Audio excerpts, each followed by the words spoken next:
जय हिंद, नमस्कार। स्वागत है आपके अपने YouTube चैनल स्टैंड बीपीएससी में। दोस्तों फिर से एक बार आ चुके हैं कुछ अपडेट लेकर, और आप लोग को ये बताना बहुत ही ज़रूरी है, क्योंकि हवा हवाई में मैं बात नहीं करता और लोगों के मुताबिक, और मेरा काम भी नहीं है किसी को गलत इन्फॉर्मेशन देना। जो तथ्य है, जो फैक्ट है, जो टू द पॉइंट है, जो एक्चुअल लेटर है, उसको मैं एनालिसिस कर कर दिखाता हूँ और पढ़ कर बताता हूँ। खैर, फैसला जो भी हो वो अलग बात है, लेकिन आपको आज मैं इसका अनुवाद कर कर आपको पूरा अच्छा से समझाने का प्रयास करूंगा कि सीबीटी क्वालिफाई का पक्ष बन रहा है या नहीं बन रहा है, या कॉन्टेक्ट बेसिस का पक्ष बनेगा, किसका पक्ष बनेगा। ये हम अपना इसको अनुवाद कर कर आपको समझाने का प्रयास करेंगे। चलिए वीडियो शुरू करते हैं। देखिए ये क्या लिखा हुआ है। पूरा 69 पेज है मेरे पास। बने रहिएगा, हो सकता है वीडियो थोड़ा लॉन्ग जाए, लेकिन पूरा समझिएगा, ताकि जो आपके दिल में डर बना हुआ है, डिप्रेशन बना हुआ है, उसको मैं दूर कर सकूं। दूर करने का पूरा प्रयास करूंगा दोनों पक्षों को। देखिए, in the high court of judicature at Patna, TUR, कभी TUR को चौ भी पढ़ा जाता है, ठीक है। देखिए, civil writ jurisdiction case number इतना है आपका, ठीक है। अर्चना कुमारी ने किया है, एंड उनके डिपार्टमेंट का लोग हैं। उन किसके खिलाफ? स्टेट ऑफ बिहार के, और पिटिशनर है, और ये क्या है? प्रतिवादी। रेस्पोंडेंट मतलब प्रतिवादी होता है, याद रखिएगा। चलिए अब आपको हम दिखाते हैं बारी बारी से। ये लोग कितने लोग केस किए हैं? अनीता कुमारी, ठीक है, आरती कुमारी, सरिता कुमारी, रीता कुमारी, आगे देखिए सपना कुमारी। अब इसमें आपको और एडवोकेट लोगों को दिखा देते हैं कौन कौन है। पूरा देखिएगा, 69 पेज दिखा रहे हैं। जो इम्पोर्टेंट पॉइंट है उसको हम पूरा समझाने का प्रयास करेंगे कि इसमें कहाँ कहाँ आपका पॉइंट बन रहा है। और देखिए, ये पेरेंट्स है, ठीक है, in civil writ jurisdiction case number आपका इतना है 14755। उसके बाद फॉर द पिटिशनर, वो जो पिटिशनर है उनके तरफ से जो एडवोकेट है अभिनव श्रीवास्तव, और पुष्कर भरद्वाज, ये भी एडवोकेट हैं। फॉर द रिस्पोंडेंट, उसके बाद पंकज कुमार, SC का मतलब होता है सुप्रीम कोर्ट, ठीक है। उसके बाद कमलेश किशोर, ठीक है, ये आर्टिकल, AC का मतलब आर्टिकल टू सुप्रीम कोर्ट। उसके बाद ये लोग मतलब ये आर्टिकल का एग्जाम्पल दिए हैं सुप्रीम कोर्ट को, वहाँ पर ये इसका मतलब हुआ, समझिएगा। फॉर द BTAC, और BTAC के कौन है? निकेश चौबे, एडवोकेट हैं ये, ठीक है। और इन्होंने, इनका केस नंबर जो 2023 का है वो 9395 अब 23 है, ठीक है, उनके तरफ से। पिटिशनर कौन है? शिव कुमार, एडवोकेट है। फॉर द रेस्पोंडेंट बिरजू प्रसाद, रवि कुमार, ये लोग हैं। अजीत आनंद, ये बहुत इसमें एडवोकेट हैं। चूँकि 18 लोगों ने केस किया है उधर से, तो जाहिर सी बात है बहुत सारे एडवोकेट होंगे ही, ठीक है। और देख लेते हैं। At length judgment is reserve कर दिया गया है।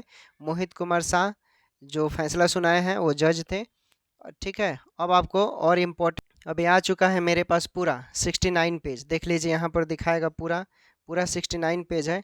तो पूरा आप, थोड़ा सा हम समय लगेगा, लेकिन पूरा हम समझाने का प्रयास करेंगे। आप लोग जो मेन पॉइंट है उसको हम समझा रहे हैं। अर्चना कुमारी, वाइफ ऑफ श्री राम नरेश सिंह, ये खैर छोड़ दीजिए, इसको नहीं पढ़ना है। किसके अगेंस्ट में? तो दी स्टेट ऑफ बिहार, आपको मालूम है किसके? BTAC बिहार सरकार के अंतर्गत आता है। जो डायरेक्टर हैं हेल्थ डिपार्टमेंट के, उनके ऊपर। बिहार टेक्निकल जो हो गए उनके सेक्रेटरी, चेयरमैन, इन सब को उसमें इनसे पूछा गया है।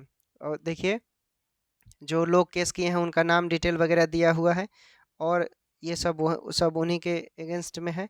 और आगे दिखा देते हैं आपको जो मेन पॉइंट है, हम आपको वो पढ़ कर दिखाएंगे। बस थोड़ा सा समय लगेगा, लेकिन समझिए, क्योंकि समझना ही है आप लोग, तभी आप लोग अपना पक्ष रख पाएंगे, नहीं तो फिर मुश्किल होगा। वह एक तरफा खेल ख़त्म हो जाएगा। यहाँ समझने की ज़रूरत है। चलिए अब हम आपको समझाने का प्रयास करते हैं। देखिए, रिगार्ड बेइंग है टू द, हम इसका एनालिसिस करेंगे।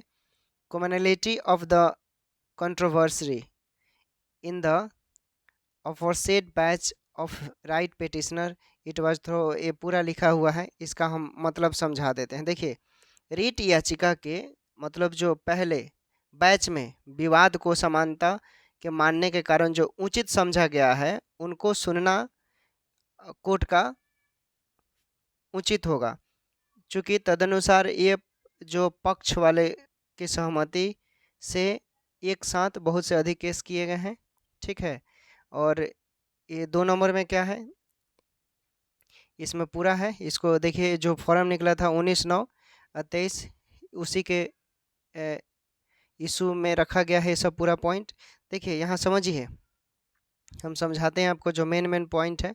पॉइंट नंबर आपको इसमें वही है, एडवर्टाइजमेंट नंबर है 7/2022, और आपको इसमें बोला गया है कि कैडर रूल 2018, मतलब इसमें बोला गया है कि किया जाए, इन लोगों ने प्रस्ताव रखा है। ठीक, कैडर रूल के तहत जो 19/9/23 में जो नोटिफिकेशन बीटीएसी ने निकाला है उसके अगेंस्ट में क्या रिस्पोंडेंट जो प्रतिवादी हैं उन्होंने क्या किया, इशू के संबंध में ये बात रखा है। ठीक, आगे देखिए, रीट जो दायर किए हैं उनके मुताबिक उत्तरदायित्व के निर्देश को निर्देशित करने के लिए, मतलब प्रार्थना करने के लिए, जो प्रार्थना करने के लिए प्रार्थनाओं के संदर्भ में शुरू की गई प्रक्रिया को समाप्त करने के लिए, जो कि प्रांतों के संदर्भ में शामिल होने के लिए चयन प्रक्रिया के संबंध में, समझिएगा पॉइंट, चयन प्रक्रिया के संबंध में और अन्य आवश्यकताओं को पूरा होने के लिए उम्मीदवारों के द्वारा होने के लिए भिन्नता के तहत निहित प्रावधान के मामले में बिहार महिला स्वास्थ्य कर्मचारी सहायक, मैं सबको ट्रांसलेट कर लिया हूं, आपको बताता हूं बारी बारी से, जो सहायक नर्स दीदी बोला जाता है, कैडर नियम 2018 यानी बाद में कैडर नियम 2018 के रूप में संदर्भित किया गया है। और अंत में रीट जिन्होंने दायर किया है उनके मुताबिक जो नोटिस निकला है 19/9/23 को, उसी सूचना को आगे बढ़ाने के लिए ये सब है। खैर ये सब नहीं, इसमें कुछ खास नहीं है, आगे और पढ़ते हैं। आगे है आपका जो एएनएम के पद पर नियुक्ति के लिए अपने मामले के विचार के लिए पात्र उम्मीदवारों के आवेदन आमंत्रित कर रहा था, जबकि अन्य के साथ रीट याचिकाएं ने अपने आवेदन को प्रस्तुत किया था।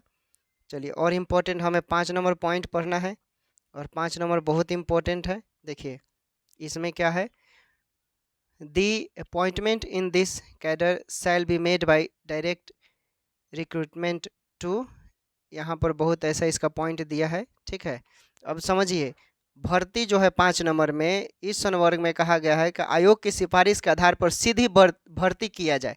सीधी मतलब इन लोगों ने पॉइंट रखा है, समझिए हमारा पूरा बात, इनके मुताबिक इन लोगों का जो पॉइंट नंबर 5 है यहाँ पर, ये यहाँ पर पॉइंट रखा गया कि सीधी भर्ती किया जाए आयोग की सिफारिश के आधार पर। ठीक है, हालांकि आयोग ने तो सीबीटी का बात किया है, यहाँ पर इनका पॉइंट है सीधा भर्ती के तहत।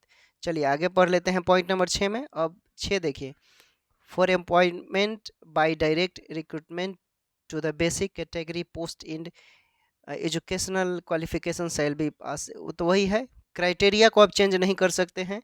ठीक है, उसके मुताबिक जो पहले बताया गया था, बार बार लोग जिक्र कर रहे थे, उसको हम यहाँ आपको समझाने का प्रयास कर रहे हैं कि देखिए क्राइटेरिया को आप नहीं बदल सकते हैं। जैसे आप 10th में हैं, वो जो योग्यता मांगा जा रहा है किसी का बिहार नर्स पंजीकरण का, और इसमें ये भी बात कहा गया है कि मान लीजिए कहीं से आपने डिग्री लिया एएनएम का, तो वो पंजीकरण रजिस्ट्रेशन नंबर बहुत ज़रूरी है, वो नहीं होगा तो फिर मान्यता नहीं दिया जाएगा।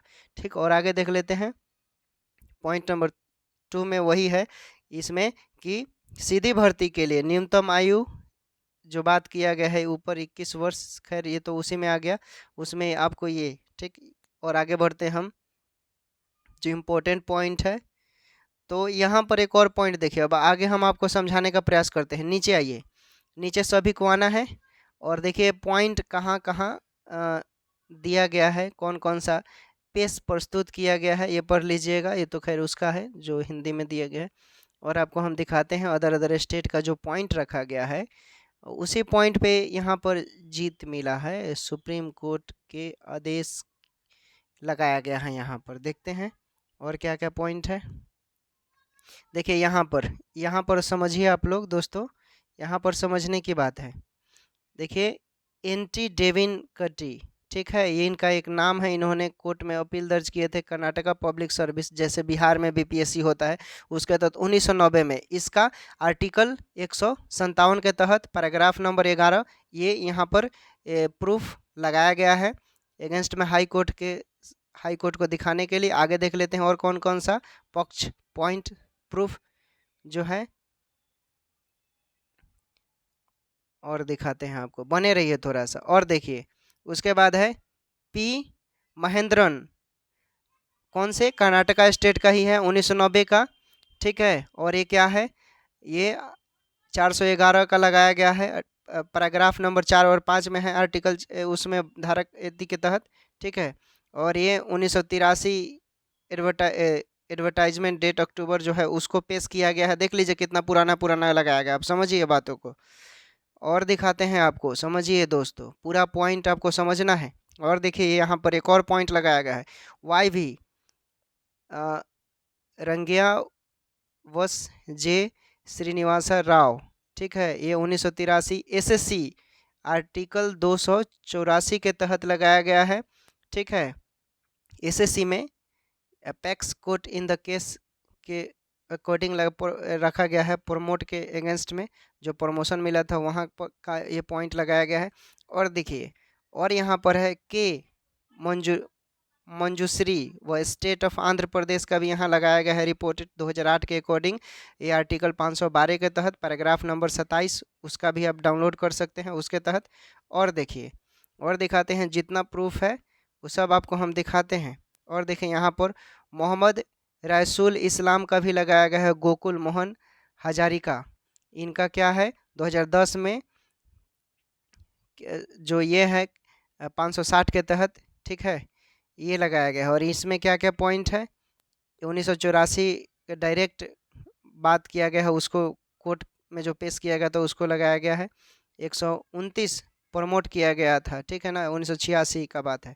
और देखिए और पॉइंट दिखाते हैं, सुरेश कुमार, ललित कुमार। अब देखिए, अब समझिए हम क्या कहना चाहते हैं, इसमें कोई विवाद नहीं है, ठीक है। पॉइंट नंबर 13 जो ऊपर गया, देखिए श्रीवास्तव द्वारा जो अगले निर्णय का उल्लेख महेंद्रन और जो एआरएस के मामले में माननीय सर्वोच्च न्यायालय के 3 न्यायाधीशों के पीठ जो क्या किया गया है, अभिनव श्रीवास्तव ने सुप्रीम कोर्ट वाला पेश किए हैं 1990 वाला 411 आर्टिकल के तहत पैराग्राफ नंबर 4-5 में।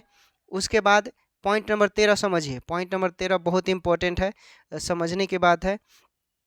पॉइंट नंबर 13 हम आपको समझा देते हैं। देखिए, इसमें कहा गया है कि इसमें कोई विवाद नहीं है कि भर्ती नियम के तहत और साथ ही लोक सेवा आयोग द्वारा जारी 6 अक्टूबर 1983 दिनांक विज्ञापन के तहत मैकेनिकल इंजीनियरिंग के डिप्लोमा के धारक, देखिए कौन कौन सा प्रूफ लगाया गया है, ऑटोमोबाइल इंजीनियरिंग में डिप्लोमा धारक के साथ मोटर वाहन निरीक्षकों के पद पर नियुक्ति के लिए पत्र थे। आयोग ने उम्मीदवारों से आवेदन प्राप्त होने पर चयन की प्रक्रिया शुरू की। देखिए, आवेदन प्राप्त हो गया, उसके बाद ये क्या किया गया है, चयन की प्रक्रिया शुरू की गई है, ठीक। आवेदन यहाँ पर पॉइंट लगाया गया है, ठीक है, इसको पेश किया गया है क्योंकि उसने आवेदनों की क्या किया, समीक्षा की और संबंधित उम्मीदवारों को साक्षात्कार मतलब समझते हैं ना, पत्र जारी किया कि ये आयोग जो 1984 का बात है उसको यहाँ पर रखकर लगभग चयन की प्रक्रिया लगभग पूरी कर लिया गया था वहाँ भी चयन की प्रक्रिया। लेकिन स्थानीय उम्मीदवारों के लिए आरक्षण की मांग के मामले में ये क्या किया गया, सुप्रीम कोर्ट उच्चतम न्यायालय ने क्या किया, ये आदेश के द्वारा इसको भी चयन पूरा नहीं किया गया। उस समय आयोग ने सभी उम्मीदवारों को क्या किया, 2 जून 1987 को चयनित उम्मीदवारों की सूची को अंतिम रूप दे दिया गया जो पास हुए थे, ठीक है, ये पॉइंट रखा गया है। उसके बाद कहा गया है कि बेशक संशोधन करने वाले नियमों में संशोधित नियमों को लागू करने का कोई प्रावधान शामिल नहीं है। संशोधन के नियमों में निहित किसी स्पष्ट प्रावधान के अभाव में यह प्रकृति में संभावित होना चाहिए। ऐसे नियम जो प्रकृति में संभावी है, नियुक्ति की तारीख और आयोग द्वारा छानबीन की तिथि के आधार पर मैकेनिकल इंजीनियरिंग में डिप्लोमा रखने वालों में ये सब प्रूफ लगाया गया है, ठीक है। उसके बाद हम संशोधन वाली बात भी आपको बताएंगे जो इसमें किया गया है कि इसके अलावा क्योंकि चयन की प्रक्रिया तब शुरू हो चुकी थी जब संशोधन नियम लागू हुए थे। देखिए, संशोधन नियम लागू हुए थे तब चयन की प्रक्रिया शुरू हुई थी। संशोधित नियमों का उन उम्मीदवारों के वर्तमान अधिकार पर कोई प्रभाव नहीं पड़ता जिन पर चयन के लिए विचार किया जा रहा था, क्योंकि उनके पास संशोधन से पूर्व नियमों द्वारा निर्धारित अर्हताएं थी। इसके अलावा विषय पर नियंत्रण न रखने वाले को अनावश्यक कठिनाइयों से बचने के लिए संशोधन नियम बनाने होंगे। ये तो वहाँ पर भी नियम बनाए गए हैं, ठीक है, विद्यार्थियों के हित में वहाँ भी नियम बनाए गए थे। आप समझिए हम क्या बोलना चाह रहे हैं। तो एक दूसरा निर्णय जो श्रीवास्तव जी द्वारा बताया गया था उस समय, वो रंगैया और ओआरएस के मामले में क्या किया गया, सर्वोच्च न्यायालय द्वारा इनको वहाँ पर पेश किया गया है। और 1983 जो आर्टिकल 284 के तहत जो फैसला सुनाया गया था उसमें नए रूप से संशोधन किया गया। और एक दूसरा निर्णय जिसका उल्लेख किया गया है इसमें आर्टिकल 512 के द्वारा, नीचे मिलेगा आपको, ये सब है 517। इसमें आपको और बताते हैं, देखिए यहाँ पर समझिएगा, थोड़ा वीडियो लॉन्ग हो रहा है लेकिन हम पूरा आपको समझा देते हैं।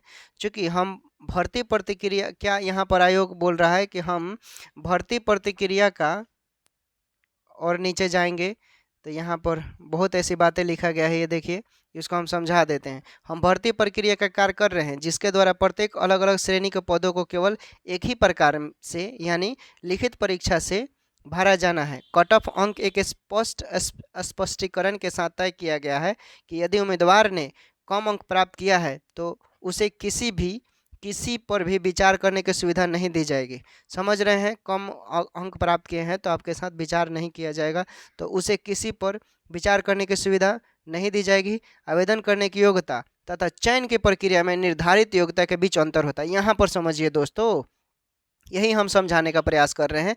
यहीं पर जो फैसला आया है आवेदन करने की योग्यता, समझिए ये बहुत बड़ा पॉइंट है, ठीक है। आवेदन करने की योग्यता, ये आवेदन, ठीक है, और ये चयन, इसमें योग्यता से अंतर होता है, ठीक है। आवेदन करने की योग्यता और चयन के बीच में अंतर होता है, इसलिए परीक्षाएं आयोजित होने के बाद भी आयोजित हो जाती है, ठीक है। तो यहाँ पर ही पॉइंट है, चूँकि आपके बीटीएससी के जो एडवोकेट है उनको यहाँ पर कोई भी पॉइंट नहीं रखने को देखने को मिलता है। अगर यहाँ पर वो बातों को जज साहब से कुछ पॉइंट अपना रखते तो निश्चित तौर पर कुछ मिलता। यहाँ पर साफ तौर पर 69 पेज के में जो आवेदन है उसमें कि योग्यता और चयन की प्रक्रिया जो है, निर्धारित योग्यता के बीच बहुत अंतर होता है। अब समझिए, यही समझने वाली बात है। और एडवोकेट का लॉ का भाषा है, लॉ की भाषा वही लोग समझेंगे जो मुख्य रूप से वरिष्ठतम होंगे, चीज़ों को समझते हैं, क्योंकि सब किसी का समझने की बस की बात नहीं होती है दोस्तों, ठीक है। लॉ का भाषा अलग होता है, लॉ वाले लोग ही इसको अच्छा से एनालिसिस करेंगे। तो यहाँ बहुत बड़ा पॉइंट है। और यह सच है कि उम्मीदवार का पद पर कोई निहित अधिकार नहीं हो सकता। हालांकि यह कानून के अनुसार विचार किए जाने के अधिकार के साथ भ्रमित नहीं किया जा सकता। किसी उम्मीदवार को पद प्राप्त करने में सक्षम बनाने वाली विधि में किसी अन्य वर्ग के लोगों की सुविधाओं के लिए कोई परिवर्तन नहीं किया जा सकता, क्योंकि इस न्यायालय ने विधि के अनुसार विचार करने का अधिकार प्राप्त कर लिया है, ठीक है। डेविन कटी कर्नाटका का मूल पेश आर्टिकल 11 के तहत जो फैसला सुनाया गया है वही।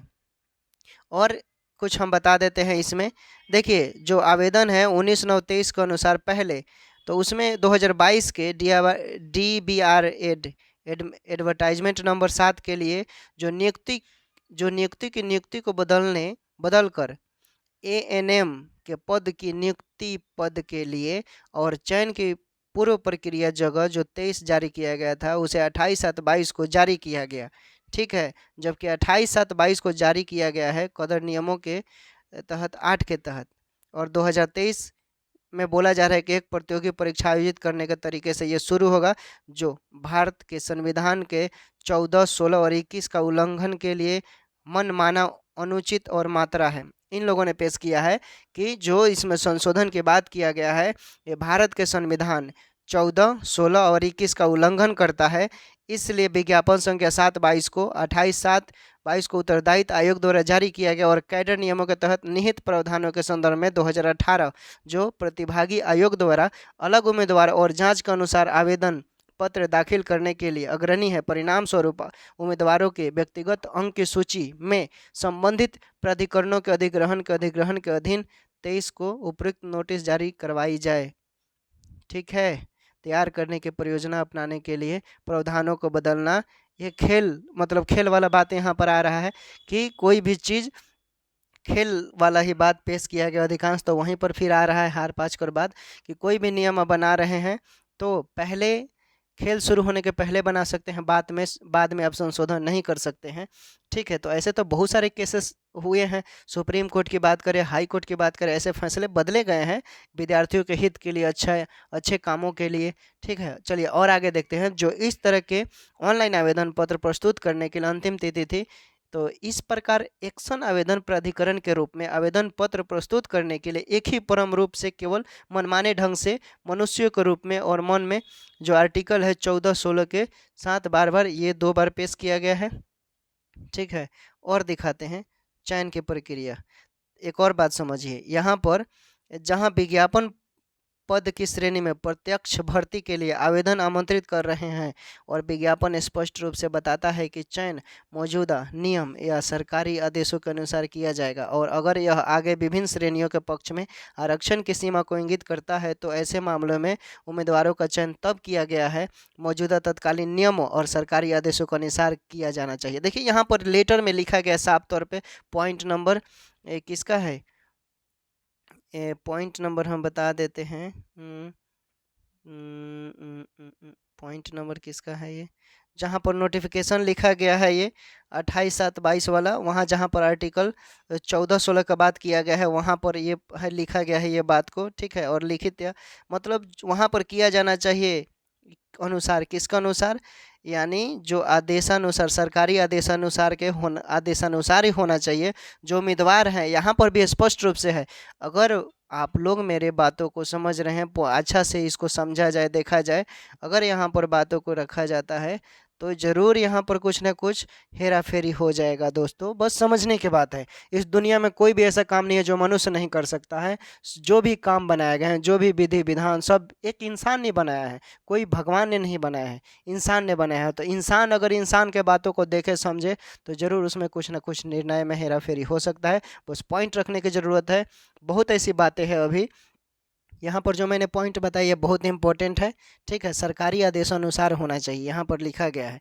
ठीक है, तो ये भी बहुत बड़ा पॉइंट है जो समझने की बात है दोस्तों। ठीक, एक और चीज़, हालांकि यह सच है कि खेल के नियमों को नहीं बदला जा सकता है पहले, लेकिन वर्तमान मामलों में पात्रता मानदंड समान रहा है, आयु मानदंड ये सब नहीं बदला जा सकता है। ठीक, इसको भी इसमें मेंशन किया गया है। लेकिन चयन प्रक्रिया के लिए मान्य 28/7/22 को मान्य माना गया है, लेकिन केवल परिवर्तन जो किया गया है वो चयन की विधि और प्रक्रिया के बारे में है, जो निश्चित रूप से बदला जा सकता है। साफ तौर पर लिखा गया है। क्यों नहीं बदला जा सकता है, सीबीटी इसलिए ना कराया गया है, बदला जा सकता है। यही सब पॉइंट है, समझने की बात है। आप समझ गए, बहुत ऐसा लाइन है, हम ज़्यादा नहीं, जो मेन पॉइंट है समझा दिए। और आप लोग को क्या करना है, काफ़ी आप लोग समझदार हो, ज़्यादा हमें नहीं बताना है, समझ गए होंगे। ठीक है, टेक केयर, बाय बाय। फिर मिलेंगे नए नोटिस में, नए वीडियो में। टेक केयर, बाय बाय, और अपना ख्याल रखें, पढ़ते रहें और संघर्ष करते रहें।